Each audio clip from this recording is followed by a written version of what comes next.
The TurboGrafx in Japan is known as the PC Engine, and in 1989, a console designed by NEC was to be its successor. It was called the SuperGrafx. Unfortunately, it didn't even make a dent in the market, as everyone hung on to their trusty PC engines instead, and only 5 original games were ever designed. But a couple of them are phenomenal Capcom arcade translations, including the ever-popular Daimakaimura, also known as Ghouls and Ghosts.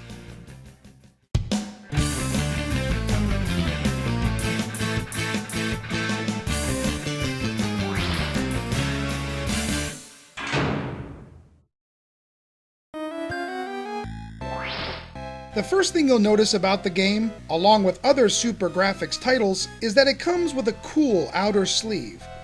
The jewel case slides out nicely. Notice that it looks almost exactly like a PC Engine chip game, but the artwork is upside down, so when the game is inserted into the SuperGrafx, everything is right side up. Lucifer, Lucifer, Lucifer. The guy just had to go and steal everyone's souls. And wouldn't you know it, good old Arthur's babe, Princess Prin Prin, bam, had hers stolen too. The problem is, Lucifer messed with the wrong hombre. You see, Arthur is a brave knight, and he has no trouble scrounging through a bunch of creepy levels with a ton of demonic and strange creatures in order to fight for the one he loves. Now, I paraphrased this story from a Wikipedia page because, well, the manual is in Japanese. But since this is a port of the arcade classic and the intro cutscene is the same, I'm assuming the story still holds true.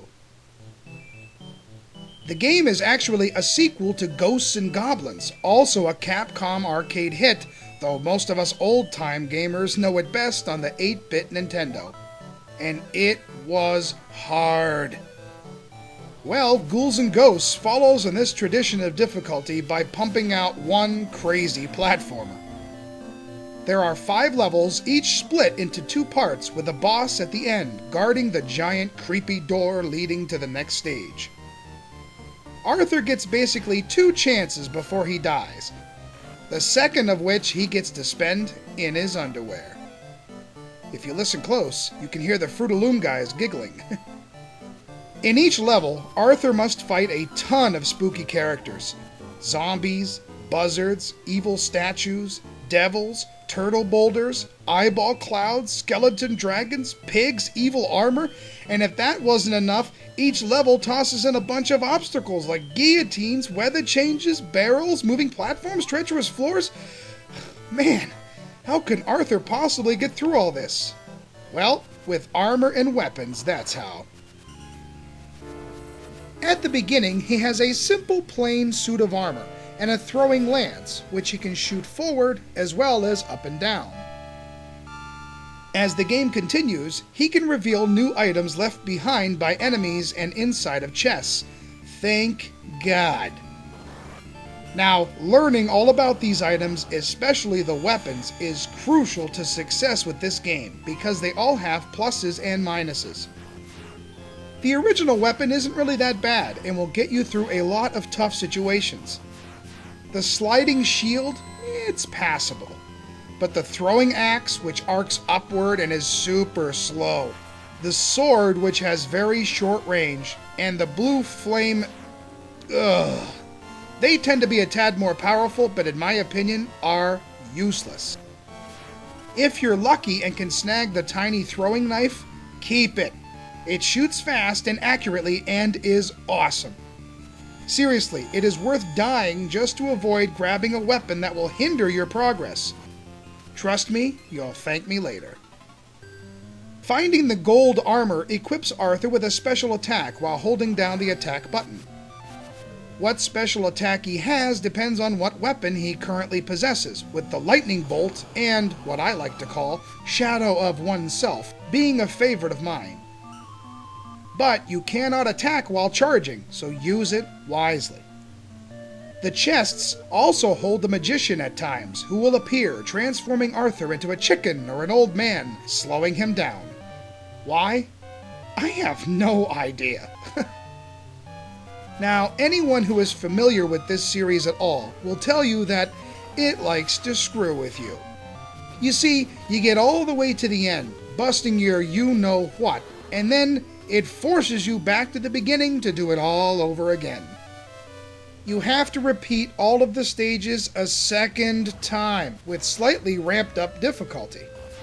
Eventually, in this second playthrough, you will also be given a secret attack that is very powerful and allows you access to the final boss of the game, Lucifer. While the graphics are not exactly arcade perfect, it was the best home port at the time, no question. The detail and spooky design is very well represented, and there is a lot of beautiful multi-scrolling in the background, rounding out its excellent design. NEC Avenue just did a stupendous job with the look on this translation. Now, the sound is not bad. It recreates the music, sound effects, and what you would expect very well from the arcade version. But the SuperGrafx still was a bit lacking in the audio department, and this is one of the only weaknesses of the game. The Sega Genesis port still wins in the sound category. The controls are just fantastic. Very responsive, very spot on. Once in a while, Arthur tends to have a funky jump you really can't control, but you get used to this part of the game and it's easily rectified by just taking your time. Now you're saying to yourself, wait, only 5 stages? That's not much. Well, let me just say that you will be losing lives a lot at the beginning, hoping that you made it to the halfway marker so you don't have to start the stage over. Yes, death comes often. There's one. Oh, there's one. There's another. Okay. Okay, we get it. Enough. These many deaths aside, what makes Ghouls and Ghosts such a great game is the ingenious design of the levels. It is great fun to play and will really test your reflexes and abilities. Games like this are what I like to call frustratingly addictive, and Ghouls and Ghosts feeds this addiction without fail. The more you play, the more you increase your confidence and will start flying through the levels. If you get discouraged, just change the difficulty in the hidden options screen and practice a little before tackling the default setting. I mean, after all, you kind of have to beat Ghouls and Ghosts twice. Capcom, sometimes you're just mean.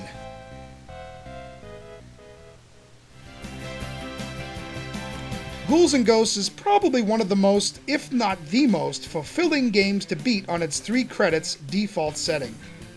It's so difficult and yet so frustratingly addictive you just can't seem to stop, nor allow the game to beat you. Now, the SuperGrafx isn't the easiest to come by, but if you can play this version of the game, do it. You won't be sorry.